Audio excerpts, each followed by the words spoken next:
I'm here today with Jay O'Donnell, who's CEO of Canada's N8 Identity, which is an identity and access management provider. IAM is like a warehouse that controls identity access to applications and devices. So first of all, Jay, I'd like to ask you, what's new in IAM? Sure. That's an interesting question. Actually, it's a pretty exciting time. A lot of organizations have struggled with this historically, and part of the reason why they've struggled with this is the models they use to determine who has access to what within their organization are typically fragmented. So historically, the way they've tried to manage that is really through spreadsheets or very reactive models, so that they know that the people who have access have only access to the things that they require. The real movement in IAM today is more to, rather than a reactive periodic compliance model, companies are starting to recognize that we need to be continuously in compliant all of the time. So what's the biggest mistake organizations make when they're choosing an IAM solution?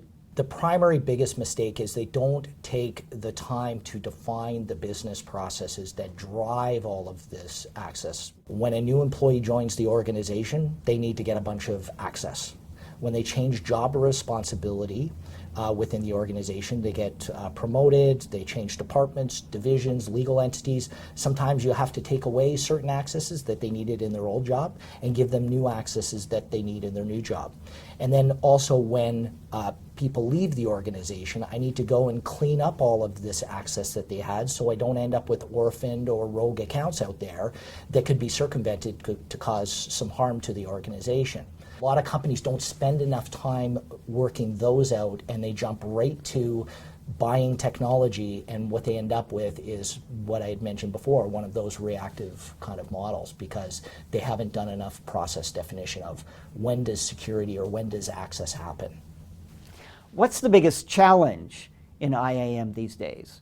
By far the biggest challenge is in these large enterprises, you've got multiple stakeholders who have a role to play within the broader enterprise-wide compliance or identity management initiative.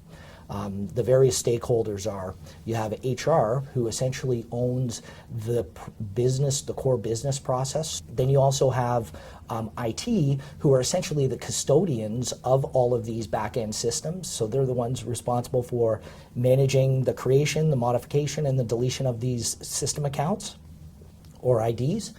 And so they have a role in this, and the business has a role in this, because ultimately they're the ones to say this person should have this access and this person should not have that access.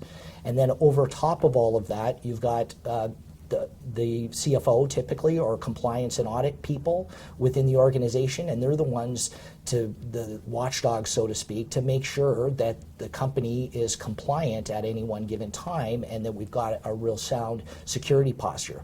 So by far the most difficult part in deploying identity management systems is really the alignment and the getting agreement of all of these stakeholder groups to participate. One of your customers is a huge supermarket chain, Loblaw. Correct. They've got 130,000 accounts. Correct. 130,000 people, employees. Okay. So tell me, how long does it take to implement an IAM solution in a company that big?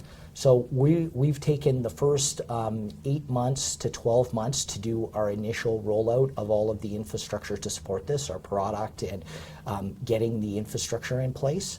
And now we're midway or partially way through our store rollout. So the challenge in a company like Loblaw is you have 1,500 locations across the country. And it's just logistically, it takes a while to actually bring all of the stores online. So end to end, beginning of next year, we will be fully live and deployed. So generally, for a company of that size, you're probably looking at anywhere from 18 months to 24 months. I'm Howard Solomon for IT World Canada.